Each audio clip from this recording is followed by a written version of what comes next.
Welcome to my channel. महत्त्वाची सूचना. या व्हिडिओमधील सर्व माहिती केवळ शैक्षणिक उद्देशानं दिलेली आहे. ही कोणत्याही प्रकारची गुंतवणूक सल्ला नाही. गुंतवणूक करण्यापूर्वी कृपया स्वतःचा अभ्यास करा किंवा आपल्या आर्थिक सल्लागाराचा सल्ला घ्या. या व्हिडिओतील माहितीवर आधारित घेतलेल्या कोणत्याही निर्णयासाठी आम्ही जबाबदार राहणार नाही. धन्यवाद. रिलायन्सच्या विक्रीत एकाच तिमाहीत तब्बल 12% अवाढवी वाढ झाली आहे. मार्च 2026च्या तिमाहीत कंपनीचा एकूण महसूल बघितला ना, तो तब्बल 2,94,000 कोटी रुपयांवर जाऊन पोचलाय. बापरे, हा आकडा खरोखरच खूप मोठा आहे. हो ना, पण आश्चर्याची गोष्ट म्हणजे एवढा मोठा व्यवसाय करूनही त्यांच्या हातात उरणारा निव्वळ नफा मात्र चक्क 13% घसरलाय. तो थेट 20,589 कोटींवर आलाय. बरोबर. म्हणजे जास्त माल विकूनही नफा कमी कसा काय होऊ शकतो? आजच्या या डीप डाईव्हमध्ये आपण रिलायन्स इंडस्ट्रीजच्या याच आर्थिक वर्ष 2026च्या चौथ्या तिमाहीतील निकालांचे विश्लेषण करणार आहोत आणि या चक्रावून टाकणाऱ्या विरोधाभासामागचं नेमकं कारण शोधणार आहोत. आणि हा विरोधाभास खरोखरच खूप लक्षवेधी आहे, कारण साधारणपणे कोणताही व्यवसाय पाहताना आपलं एक साधं गणित असतं, विक्री वाढली की नफा वाढायला हवा. अगदी साहजिकच आहे ते. एखाद्या महाकाय कंपनीच्या ताळेबंदाच्या म्हणजेच बॅलन्स शीटच्या अगदी मुळाशी जातो तेव्हा लक्षात येतं की ही नफ्यातली घसरण काही कंपनीच्या मूळ व्यवसायातील कमकुवतपणा दर्शवत नाहीये. अच्छा, मग ते कशाचं लक्षण आहे? ती एका अतिशय मोठ्या आणि दीर्घकालीन धोरणात्मक बदलाची पावती आहे. बर, आपण हे थोडं सविस्तर समजून घेऊया, कारण जेव्हा मी हे आकडे पाहिले तेव्हा सर्वात आधी माझ्या मनात असा विचार आला की कंपनीचा गल्ला तर वेगाने भरतोय, पैशांचा ओघ वाढतोय, पण मग ती गळती नेमकी कुठे आहे ज्यामुळे निव्वळ नफा खाली आला? डिसेंबर 2025च्या तिमाहीत जो नफा 22,000 कोटींच्या घरात होता, तो अचानक खाली येण्याचं मुख्य कारण काय असू शकतं? यामागचं कारण समजून घेण्यासाठी ना आपल्याला फक्त त्या वरवरच्या महसुलाकडे बघून चालणार नाही. आपल्याला कंपनीच्या खर्चाच्या बाजूकडे आणि त्यांनी नव्याने केलेल्या मोठ्या गुंतवणुकीच्या रणनीतीकडे थोडं बारकाईने पाहावे लागेल. ओके. आकडेवारी स्पष्टपणे सांगते की कंपनीची विक्री वाढली आहे आणि त्यांचा ढोबळ नफा, ज्याला आपण ऑपरेटिंग प्रॉफिट किंवा एबिट म्हणतो, तो स्थिर आहे किंवा त्यात 1% किरकोळ वाढ होऊन तो 44,000 कोटींवर पोहोचला आहे. म्हणजे कंपनीचा जो रोजचा मूळ व्यवसाय आहे तो अगदी व्यवस्थित चाललाय. अगदी बरोबर. रोजचं सामान विकून किंवा सेवा देऊन जो नफा मिळतोय त्यात कोणतीही अडचण नाहीये, तो फायद्यातच आहे. मग अडचण नेमकी कुठे आहे? अडचण आहे ती त्यापुढच्या गणितात. हे बघा, जेव्हा आपण प्रति शेअर कमाईकडे म्हणजेच EPS कडे पाहतो ना, तेव्हा ती 13.78 रुपयांवरून घसरून 12.54 रुपयांवर आलेली दिसते. अच्छा. आणि या घसरणीमागे प्रामुख्याने 2 मोठे घटक कारणीभूत आहेत: वाढलेला व्याज खर्च आणि घसारा म्हणजेच डेप्रिसिएशन. एक मिनिट, व्याज आणि घसारा अचानक एवढे का वाढले? कंपनीने अचानक एवढं मोठं कर्ज कशासाठी घेतलंय? इथेच कंपनीच्या भविष्यातील नियोजनाचा आणि विस्ताराचा मुद्दा समोर येतो. रिलायन्सने त्यांच्या जिओच्या 5G नेटवर्कच्या विस्तारासाठी प्रचंड मोठा भांडवली खर्च केलाय, ज्याला आपण व्यावसायिक भाषेत कॅपेक्स म्हणतो. कॅपेक्स. आता संपूर्ण देशभरात 5Gचं जाळं पसरवणं ही काही साधी गोष्ट नाहीये. त्यासाठी लागणारी अद्ययावत उपकरणं, स्पेक्ट्रमची खरेदी, फायबर केबलचं जाळं आणि टावर्सची उभारणी, या सगळ्यावर त्यांनी अब्जावधी रुपये खर्च केलेत. म्हणजे हा जो प्रचंड खर्च आहे तो आजच्या घडीला त्यांच्या बॅलन्स शीटवर थेट आढळत आहे. अगदी तसंच. आणि एवढा मोठा भांडवली खर्च करण्यासाठी साहजिकच बाजारातून काही कर्ज उभी करावी लागतात. त्या कर्जांवर मोठ्या प्रमाणात व्याज द्यावे लागते. बरोबर. आणि दुसरा मुद्दा म्हणजे घसारा किंवा डेप्रिसिएशन. जेव्हा तुम्ही एवढी मोठी पायाभूत सुविधा किंवा मालमत्ता उभी करता, तेव्हा अकाउंटिंगच्या नियमानुसार दरवर्षी त्या मालमत्तेच्या मूल्याचा काही भाग कमी होत जातो. हो, ज्याला आपण घसारा म्हणतो. हो. आणि 5G नेटवर्क आता पूर्णपणे कार्यान्वित झाल्यामुळे हा प्रचंड मोठा घसारा आणि व्याजाचा खर्च त्यांच्या नफ्यातून वजा होऊ लागलाय. अच्छा, म्हणजे जरी ऑपरेटिंग नफा चांगला असला तरी या नवीन गुंतवणुकीच्या खर्चामुळे अंतिम नेट प्रॉफिट कमी झालेला दिसतोय. तंतोतंत हेच कारण आहे. हे गणित समजून घेण्यासाठी ना मला एक अतिशय व्यावहारिक आणि सोपं उदाहरण आठवतोय. सांगा ना. हे एखाद्या पारंपरिक दुकानाच्या मालकासारखं आहे. समजा एका दुकानदारचा जुना व्यवसाय अतिशय उत्तम चाललाय, पण त्याने ठरवलं की आता आपल्याला एक पाऊल पुढे टाकायचं आहे आणि ग्राहकांसाठी एक भव्य, अत्यंत आधुनिक आणि महागडं नवीन शोरूम उघडायचं. अगदी योग्य उदाहरण आहे. त्यासाठी त्यांना बँकेकडून मोठं कर्ज घेतलं, अतिशय शानदार इंटिरियर केलं. आता नवीन आणि भव्य शोरूम असल्यामुळे साहजिकच ग्राहकांची गर्दी अचानक वाढली आणि त्याची रोजची विक्री किंवा महसूल वेगाने वाढला. हो, इथे तो महसूल वाढीचा जो मुद्दा आपण मगाशी बोललो तो अगदी अचूक बसतो. त्या नवीन शोरूमसाठी घेतलेल्या कर्जाचे मोठे हप्ते आणि त्या महागड्या सजावटीचा जो घसारा आहे तो खर्च त्याच्या या वर्षाचा बराचसा नफा खाऊन टाकत आहे. बरोबर. त्यामुळे साहजिकच त्याच्या हातात उरणारा निव्वळ नफा मागच्या वर्षापेक्षा कमी दिसतो. रिलायन्सच्या या 5G कॅपेक्सच्या बाबतीतही अगदी हेच घडतंय ना? अगदी तंतोतंत हेच घडतंय. तुमच्या उदाहरणातील ते जे भव्य शोरूम आहे तेच म्हणजे रिलायन्सचं हे नवीन 5G नेटवर्क आहे. कंपनीने हे जाळं उभारले आहे आणि ते आता ग्राहकांना सेवा देत आहे. कंपनी सध्या भविष्यातील पायाभूत सुविधांच्या उभारणीसाठी आजच्या नफ्याशी थोडी तडजोड करत आहे. म्हणजे हा एक धोरणात्मक निर्णय आहे. हो ना. त्यामुळे ही जी निव्वळ नफ्यात झालेली घसरण आहे ती व्यवसायाचं अपयश नसून ती भविष्यातील विस्ताराची आणि अवाढव्य वाढीची एक नियोजित किंमत आहे. पण इथे एक अत्यंत तर्कशुद्ध प्रश्न निर्माण होतो. कोणता? जर 5Gच्या उभारणीमुळे सध्या नफा कमी दिसत असेल तर ह्या नवीन भव्य शोरूममध्ये खरोखरच ग्राहक येत आहेत का? म्हणजे लोक या नवीन तंत्रज्ञानाचा मनापासून स्वीकार करत आहेत का? हा खूप महत्वाचा प्रश्न आहे. कारण एवढी मोठी गुंतवणूक करून जर त्यातून पुरेसा परतावा आला नाही तर ती एका अर्थी खूप मोठी धोक्याची घंटा ठरू शकते कंपनीसाठी. हाच तर खरा कळीचा मुद्दा आहे आणि याचं उत्तर अतिशय सकारात्मक आहे. हे समजून घेण्यासाठी आपल्याला रिलायन्सच्या वेगवेगळ्या व्यवसायांच्या कामगिरीचे तुकडे करून पाहावे लागतील. विशेषतः त्यांचा कन्झ्युमर बिझनेस. बरोबर. अगदी बरोबर. आकडेवारी असं सांगते की जिओच्या एबिडामध्ये जवळपास 16% अत्यंत भक्कम वाढ झाली आहे. एक मिनिट थांबा. आपण इथे एबिडा या शब्दाचा थोडा सोप्या भाषेत अर्थ सांगूया, कारण अनेकदा हे तांत्रिक शब्द थोडे गोंधळात टाकतात. नक्कीच. एबिडा म्हणजे earnings before interest, taxes, depreciation and amortisation. म्हणजे थोडक्यात सांगायचं तर, सोप्या भाषेत सांगायचं तर, कर्ज, कर आणि मालमत्तेचा घसारा वजा करण्यापूर्वी कंपनीच्या मूळ व्यवसायातून जो निव्वळ रोख नफा तयार होतो तो म्हणजे एबिडा. अच्छा, म्हणजे हा आकडा कंपनीचा मूळ व्यवसाय किती निरोगी आहे हे दाखवतो. हो, आणि जिओच्या बाबतीत तो तब्बल 16% वाढलाय. बापरे, 16%? भारतीय टेलिकॉम क्षेत्रात जिथे आधीच इतकी गळेकापू स्पर्धा आहे तिथे 16%ची वाढ हा आकडा खरोखरच प्रचंड मोठा आहे. या वाढीमागे मुख्य ताकद कशाची आहे? यामागे 2 मुख्य कारणं आहेत. एक म्हणजे त्यांच्या सबस्क्रायबर बेसमध्ये झालेली सातत्यपूर्ण वाढ. आजही जिओकडे नवीन ग्राहक मोठ्या संख्येने जोडले जात आहेत. आणि दुसरं कारण? आणि दुसरं सर्वात महत्वाचं कारण म्हणजे 5Gचा वाढता वापर. अच्छा. हे बघा, जेव्हा लोक 4G कडून 5G कडे वळतात तेव्हा त्यांच्या इंटरनेट वापराच्या सवयी पूर्णपणे बदलतात. ते कसं काय? 5Gच्या अफाट वेगामुळे लोक हाय डेफिनेशन व्हिडिओ पाहतात, मोठ्या फाईल्स त्वरित डाउनलोड करतात आणि जास्त वेळ ऑनलाईन घालवतात. साहजिकच त्यांचा डेटा लवकर संपणार. अगदी बरोबर. यामुळे त्यांचा डेटा लवकर संपतो आणि त्यांना अधिक महागडे, जास्त डेटा असलेले प्लॅन्स घ्यावे लागतात.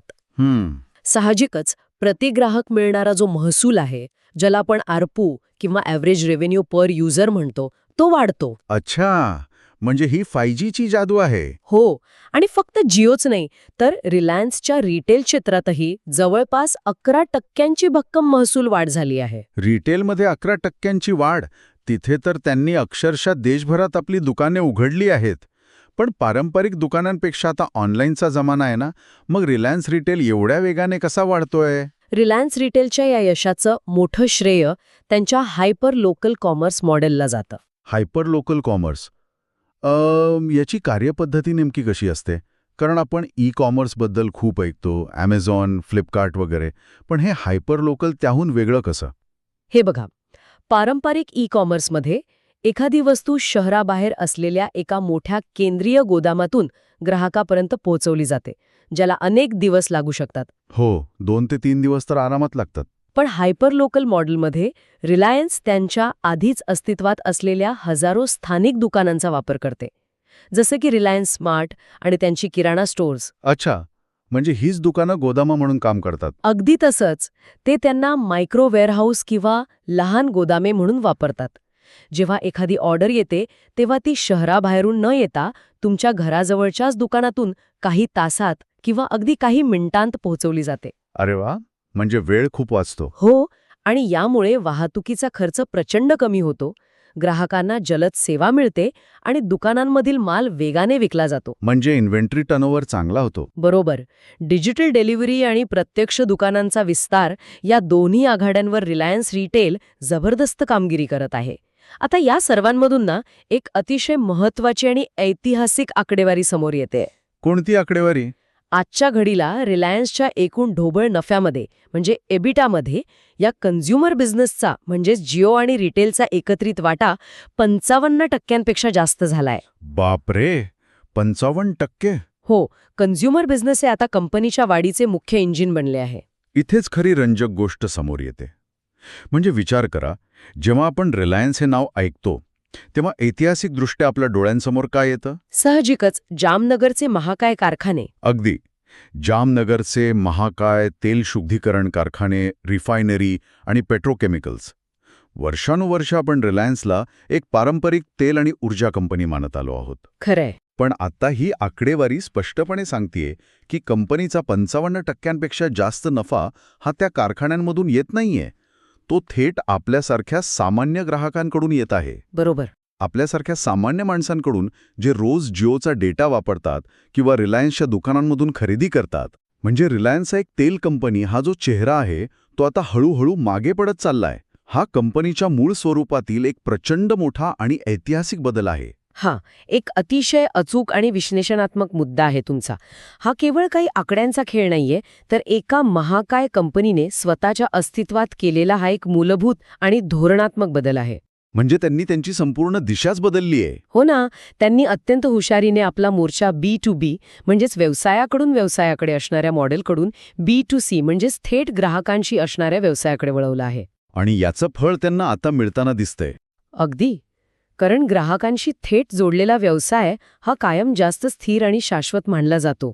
जागतिक बाजारात काहीही झालं तरी लोक इंटरनेट वापरणे किंवा घरातलं किराणा सामान आणणे थांबवत नाहीत. बरोबर आहे, ते तर रोजचं कामच आहे. पण आता इथे एक दुसरा विचार येतो. कोणता? जर जिओ आणि रिटेल मिळून 55% जास्त नफा देत आहेत आणि ते 16%, 11% अशा वेगाने वाढत आहेत, तर नक्कीच कंपनीच्या दुसऱ्या एखाद्या मोठ्या विभागात काहीतरी गंभीर गळती असली पाहिजे. हां. कारण एवढ्या वाढीनंतरही जर संपूर्ण बॅलन्स शीटवर निव्वळ नफ्यात 13% घसरण दिसतीये, तर तो गळतीचा भाग कोणता? तो त्यांचा पारंपरिक ऊर्जा विभाग आहे का? तुमचे तर्क अगदी बरोबर आहेत. इथेच आपल्या चर्चेचा रोख कंपनीच्या पारंपरिक व्यवसायाकडे म्हणजेच ऊर्जा क्षेत्राकडे वळतो. अच्छा. या तिमाहीत ऑइल टू केमिकल्स म्हणजेच O2C आणि ऑइल अँड गॅस ह्या त्यांच्या ऊर्जा विभागांची कामगिरी अत्यंत कमकुवत राहिलेली आहे. म्हणजे तिथे आकडे खूपच खाली गेलेत का? हो, आकडेवारीच्या मुळाशी गेलो ना तर लक्षात येतं की O2Cच्या एबिडामध्ये 3.7% घसरण झाली आहे. ओके, 3.5-4%. पण त्याहूनही मोठा धक्का बसलाय तो ऑइल अँड गॅस विभागाला, ज्याच्या नफ्यात तब्बल 18% मोठी घसरण झाली आहे. 18% घसरण ही काही साधी गोष्ट नाहीये, विशेषतः अशा व्यवसायात जो रिलायन्सचा मूळ पाया मानला जातो आणि वर्षानुवर्ष त्यांना भक्कम नफा देत आला आहे. मग अचानक या ऊर्जा क्षेत्रात एवढी मोठी अडचण कशी काय निर्माण झाली? यामागची कारणं समजून घेण्यासाठी ना आपल्याला भारताच्या सीमा ओलांडून जागतिक राजकारणाकडे पाहावं लागेल. जागतिक राजकारण म्हणजे जिओपॉलिटिक्स. हो, जर आपण हे मोठ्या चित्राशी जोडून पाहिले तर लक्षात येते की ऊर्जा व्यवसाय हा जागतिक घडामोडींवर आणि भूराजकीय परिस्थितीवर अत्यंत संवेदनशील असतो. खरंय. आणि इथे कसं आहे, कंपनीचं स्वतःचे नियंत्रण खूपच कमी असते. या 18% घसरणीमागे प्रामुख्याने मध्य पूर्वेतील युद्धाची आणि संघर्षाची परिस्थिती कारणीभूत आहे. एक मिनिट, पण मध्य पूर्वेतील युद्धाचा रिलायन्सच्या नफ्यावर थेट परिणाम कसा काय होतो? ही साखळी नेमकी कशी काम करते? हे समजून घेण्यासाठी आपल्याला रिफायनिंग मार्जिन कसं काम करतं ते पाहावे लागेल. ओके, समजावून सांगा ना. रिलायन्स ही एक मोठी रिफायनरी कंपनी आहे. ते परदेशातून कच्चं तेल विकत घेतात, त्यांच्या रिफायनरीमध्ये त्यावर प्रक्रिया करतात आणि मग पेट्रोल, डिझेल, विमानाचे इंधन अशी उत्पादने विकतात. बरोबर, हा त्यांचा मुख्य व्यवसाय आहे. आता होतं काय, जेव्हा मध्यपूर्वात तणाव असतो तेव्हा कच्च्या तेलाच्या किमती अत्यंत अस्थिर होतात. समजा कंपनीने एका विशिष्ट उच्च किमतीत कच्चे तेल खरेदी केले. ते तेल जहाजाने भारतात येण्यास आणि रिफायनरीमध्ये त्यावर प्रक्रिया होण्यास काही आठवड्यांचा काळ लागतो. म्हणजे साधारण महिनाभर तरी लागत असेल. हो, आणि तोपर्यंत जागतिक बाजारात जर तयार उत्पादनांच्या म्हणजेच पेट्रोल डिझेलच्या किमती खाली आल्या तर कंपनीला त्यांचा तयार माल कमी किमतीत विकावा लागतो. अरेच्या, म्हणजे कच्चं तेल महाग घेतलं आणि तयार माल स्वस्त विकावा लागला. अगदी बरोबर. याला व्यावसायिक भाषेत मार्जिन स्क्वीज म्हणतात. कच्च्या तेलाची उच्च किंमत आणि तयार मालाची कमी किंमत यामुळे त्यांच्या नफ्यातील वाटा अचानक आकसून जातो. म्हणजे त्या 30-40 दिवसांच्या प्रक्रिया चक्रामध्ये जागतिक बाजारातील किमती बदलल्या की त्याचा थेट फटका कंपनीच्या ताळेबंदाला बसतो. अगदी बरोबर. आणि यासोबतच आणखी एक समस्या आहे, ती म्हणजे पुरवठा साखळी किंवा सप्लाय चेनची. तिथे काय अडचण आहे? मध्य पूर्वेतील संघर्षामुळे मालवाहू जहाजांना सुरक्षितेसाठी लांबच्या मार्गाने प्रवास करावा लागतो. यामुळे वाहतुकीचा खर्च, ज्याला फ्रेट कॉस्ट्स म्हणतात, तो लक्षणीयरित्या वाढतो. म्हणजे खर्चात अजून एक भर. हो. आणि यासोबतच ऑइल अँड गॅस विभागात कंपनीचे स्वतःचे गॅस उत्पादनही काही प्रमाणात कमी झाले आहे. तसेच जागतिक बाजारात नॅचरल गॅसच्या किमतीही घटल्या आहेत. बापरे, म्हणजे हे चहूबाजूंनी आलेलं संकट आहे त्यांच्या पारंपरिक व्यवसायावर. या सर्व जागतिक कारणांमुळेच या व्यवसायाचा नफा मोठ्या प्रमाणावर आकसला आहे. होय, हेच प्रमुख कारण आहे. म्हणजे परिस्थितीचं विश्लेषण करायचे झाले तर रिलायन्सची अवस्था सध्या एका अशा गाडीसारखी आहे जिचे एक इंजिन देशांतर्गत वाढीवर चालत आहे, म्हणजेच जिओ आणि रिटेल, जे गाडीला वेगाने पुढे खेचत आहे. अगदी अचूक. पण त्याच वेळी जागतिक भूराजकीय घडामोडींचा आणि अस्थिरतेचा एक मोठा ब्रेक गाडीला अचानक मागे ओढत आहे. एकाच कंपनीत दोन वेगवेगळ्या दिशांना खेचणाऱ्या शक्ती काम करत आहेत. देशांतर्गत वाढ विरुद्ध जागतिक संघर्ष. हे अतिशय अचूक वर्णन आहे. ही एक प्रकारची सतत चालणारी ओढाताणच आहे सध्या कंपनीसाठी. मग अशा या परस्पर विरोधी परिस्थितीत रिलायन्सचे व्यवस्थापन भविष्याकडे कसं पाहत आहे? कारण गुंतवणूकदार नेहमी पुढचा विचार करतात. व्यवस्थापनाने या सर्व स्थितीवर नेमकी काय भूमिका मांडली आहे? व्यवस्थापनाने त्यांच्या निवेदनातनं परिस्थिती अत्यंत पारदर्शकपणे मांडली आहे. काय म्हणाले ते? त्यांनी स्पष्ट केले आहे की आमचा इंडिया बिझनेस म्हणजेच जिओ आणि रिटेलचा व्यवसाय अतिशय मजबूत स्थितीत आहे आणि तो सातत्याने वाढत आहे. पण जागतिक ऊर्जा क्षेत्रातील समस्यांचा आमच्या एकूण कामगिरीवर नक्कीच परिणाम होत आहे. त्यांनी हे अगदी मोकळेपणाने मान्य केले आहे की नजीकच्या काळात जागतिक अस्थिरतेमुळे नफ्यावर असाच दबाव राहू शकतो. जर अल्पकाळात नफ्यावर असा दबाव राहणार असेल तर याचा अर्थ शेअर बाजारात या निकालांवर संमिश्र किंवा किंचित नकारात्मक प्रतिक्रिया दिसू शकते. बरोबर? साहजिकच आहे ते. कारण गुंतवणूकदारांना लगेचच्या तिमाहीत नफा वाढलेला पाहण्याची सवय असते. होय, अल्पावधीचा विचार करणाऱ्या गुंतवणूकदारांसाठी हे आकडे थोडे निराशाजनक नक्कीच असू शकतात. पण जेव्हा आपण कंपनीच्या लाँग टर्म किंवा दीर्घकालीन दृष्टिकोनाकडे पाहतो तेव्हा चित्र पूर्णपणे वेगळं दिसतं. म्हणजे लाँग टर्म व्ह्यू सकारात्मक आहे का? अत्यंत मजबूत आणि सकारात्मक आहे. व्यवस्थापनाच्या मते जिओ आणि रिटेल हे मुख्य वाढीचे इंजिन राहतीलच, पण भविष्यात न्यू एनर्जी आणि ग्रीन प्रोजेक्ट्स हे रिलायन्सच्या वाढीचे नवे आणि सर्वात मोठे स्रोत बनणार आहेत. न्यू एनर्जी किंवा हरित ऊर्जा याबद्दल आपण अलीकडे खूप ऐकत आहोत. रिलायन्सने यात मोठी गुंतवणूक करण्याची घोषणाही केली आहे, पण त्याचा प्रत्यक्ष फायदा बॅलन्स शीटवर दिसण्यासाठी किती काळ वाट पाहावी लागेल? हे बघा, हे समजून घेणं अत्यंत गरजेचं आहे की कंपनी सध्या एका मोठ्या संक्रमण काळातून जात आहे. संक्रमण काळ म्हणजे जुन्या पारंपरिक ऊर्जा स्रोतांकडनं पूर्णपणे नवीन तंत्रज्ञानाकडे वळण्याची प्रक्रिया? अगदी तसेच. रिलायन्स आता फक्त पेट्रोल डिझेलवर अवलंबून न राहता शाश्वत आणि हरित ऊर्जेकडे आपली वाटचाल करत आहे. ते खूप महत्वाचं पाऊल आहे. हो. आणि यासाठी ते जामनगरमध्ये महाकाय गिगा फॅक्टरी उभारत आहेत. यामध्ये सोलार पॅनल्सची निर्मिती, प्रगत बॅटरी स्टोरेज सिस्टीम आणि ग्रीन हायड्रोजन यांसारखे अत्यंत नवीन आणि गुंतागुंतीच्या तंत्रज्ञानामध्ये आज अब्जावधी रुपयांची गुंतवणूक केली जात आहे. म्हणजे पुन्हा एक मोठा कॅपेक्स. अगदी बरोबर. आणि आता या प्रकारच्या महाकाय प्रकल्पांचा जेस्टेशन पिरियड किंवा उभारणीचा जो काळ असतो तो खूप मोठा असतो. म्हणजे लगेच नफा दिसणार नाही? नाही. यासाठी जमिनीचं संपादन करणे, जागतिक स्तरावर तंत्रज्ञानाचं हस्तांतरण करणे आणि प्रत्यक्षात उत्पादन सुरू करणे यासाठी काही वर्ष जावी लागतात. म्हणजे हे अगदी आपण मगाशी चर्चा केलेल्या 5Gच्या कॅपेक्स सायकल सारखंच आहे. आज पैसे गुंतवायचे, प्रचंड खर्च करायचा जेणेकरून उद्या त्याचं फळ मिळेल. अगदी तंतोतंत. या गुंतवणुकीचा परतावा एका रात्रीत किंवा एका तिमाहीत मिळणार नाही, पण आजचा हा खर्च, आजची ही जोखीम आणि गुंतवणूक ही उद्याच्या स्थिर आणि अवाढव्य नफ्याची पायाभरणी आहे. त्यामुळे एका वाक्यात सांगायचे तर हा आर्थिक निकाल अल्पकालीन गुंतवणूकदारांसाठी कदाचित साधारण किंवा ॲव्हरेज वाटू शकतो, पण दीर्घकालीन दृष्टिकोन असणाऱ्यांसाठी ही एक अत्यंत मजबूत ग्रोथ स्टोरी आहे. खरंच हे विश्लेषण खूपच स्पष्ट करणारे आहे. आजच्या या आपल्या डीप डाईव्हचा मुख्य निष्कर्ष असा काढता येईल की रिलायन्स ही आता केवळ एक तेल किंवा रिफायनरी कंपनी राहिलेली नाहीये. अगदी बरोबर. जागतिक बाजारातील अस्थिरतेचे फटके तिला बसत असले तरी ती आता 5G internet, hyper local commerce आणि रिटेलच्या माध्यमातून भारतीय ग्राहकांच्या दैनंदिन जीवनाचा एक अविभाज्य भाग बनत चालली आहे. खरंय. आणि सर्वात महत्त्वाचं म्हणजे निव्वळ नफ्यातील ही जी 13% घसरण आपण पाहतोय ती कंपनीच्या कमकुवतपणाची लक्षणं नसून ती भविष्यातील एका महाकाय विस्ताराची, ग्रीन एनर्जीच्या दिशेने टाकलेल्या पावलांची आणि नवीन तंत्रज्ञानाची मोजलेली किंमत आहे. तंतोतंत कंपनी स्वतःला येणाऱ्या दशकासाठी आणि बदलत्या जगासाठी तयार करत आहे. बरोबर. आणि या स्थित्यंतराच्या प्रक्रियेत जुन्या व्यवसायातील तात्पुरते चढ उतार पचवण्याची आर्थिक क्षमता त्यांच्याकडे आहे, हेच या निकालांमधनं स्पष्टपणे दिसून येते. नक्कीच. पण आपली ही चर्चा संपवण्यापूर्वी या सर्व माहितीच्या आणि विश्लेषणाच्या आधारावर माझ्या मनात एक विचार घोळत आहे जो मी आपल्या सर्वांसमोर मांडू इच्छितो. नक्की सांगा. विचार करा, जर रिलायन्ससारखी महाकाय दशकानुदशके एका विशिष्ट पारंपरिक तेल व्यवसायात रुजलेली कंपनी